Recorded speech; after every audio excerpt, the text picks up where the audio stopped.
Olá, amigos! Antes de falarmos sobre como fazer a semeadura e proceder aos cruzamentos, vamos falar um pouquinho sobre por que fazê-los. Afinal, é um processo lento e delicado para se fazer assim sem uma boa motivação. Quando falamos em cruzamentos de orquídeas, a primeira coisa que nos vem à mente são os híbridos. Há muitos anos eles vêm sendo aperfeiçoados pelos verdadeiros artistas que são os profissionais que trabalham nesse ramo. Hoje temos flores de uma tal variedade de cores, aromas, formas e tamanhos que é difícil até de se imaginar.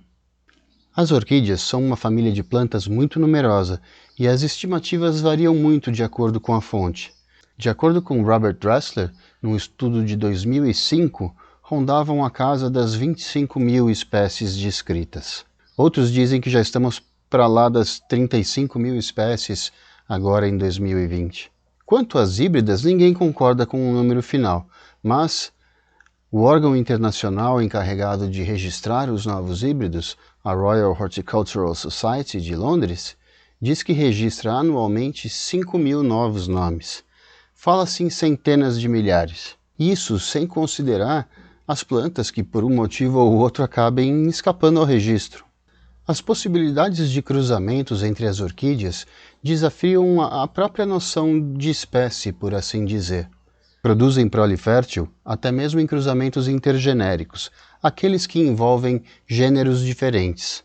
Muitas vezes, entre mais do que 2 até 5, 6 gêneros diferentes. Nem todos os cruzamentos são compatíveis entre si, no entanto, e há diferentes grupos de gêneros de acordo com essa compatibilidade. Então, se a sua intenção é produzir híbridos, pesquise bastante sobre o que já foi feito.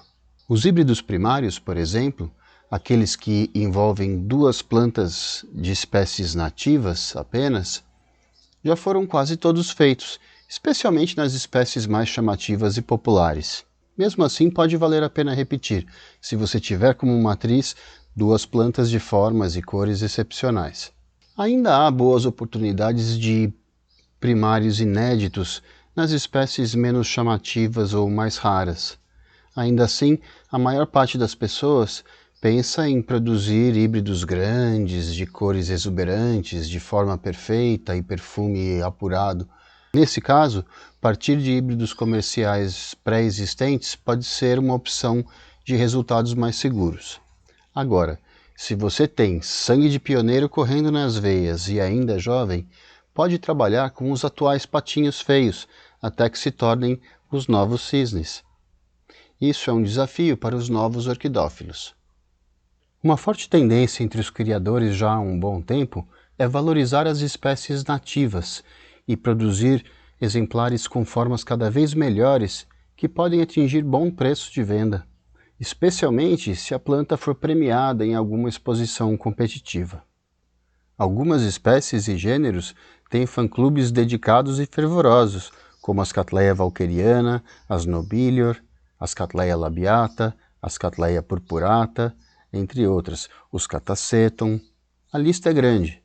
Outras estão praticamente extintas em seus habitats originais, e há esforços no sentido de aumentar a sua população com a reposição de mudas nas árvores, nas matas ou até mesmo em árvores domésticas.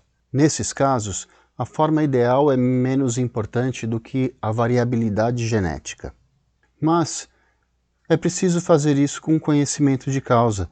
De nada adianta repovoar com plantas que não são originárias daquela região, ou em lugares que mudaram muito ou que vão correr o risco de ser desmatados ou sofrer com a coleta ilegal. Depois de tanto esforço, seria frustrante. Um outro desafio é conhecer bem as relações de dominância genética nos caracteres dessas plantas, devido ao grande intervalo entre as gerações. Assim, conversar e aprender com quem já fez antes é fundamental. Visitar exposições, conhecer os produtores e os seus orquidários, além de um grande prazer, é praticamente uma obrigação para quem se aventura por esse caminho.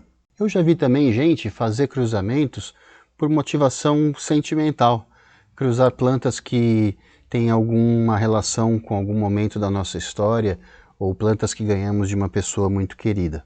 Finalmente, há mais um e inesperado motivo para se ter sementes de orquídea para semear.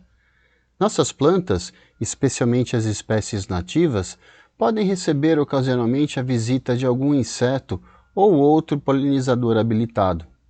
Nesses casos, a polinização acontece à nossa revelia. Em geral, são as abelhas da tribo Euglossini, também conhecidas como abelhas das orquídeas. Até as abelhas das orquídeas têm uma beleza especial. No orquidário doméstico, costumamos ter uma, no máximo 2 plantas de cada espécie. Assim, é muito comum que a visita de um polinizador resulte num cruzamento que chamamos de selfie ou autofecundação, quando é resultado da fecundação feita pela polínia da própria planta-mãe, mas nem sempre. Esses casos são um jogo de roletas, onde qualquer resultado é possível. São excelentes cobaias para as nossas primeiras experiências com a semeadura. No próximo vídeo, vamos falar sobre como proceder o cruzamento e quando e como colher os frutos. Basta você se inscrever no canal, tocar o sininho aqui embaixo para você ficar por dentro de todos os nossos próximos lançamentos.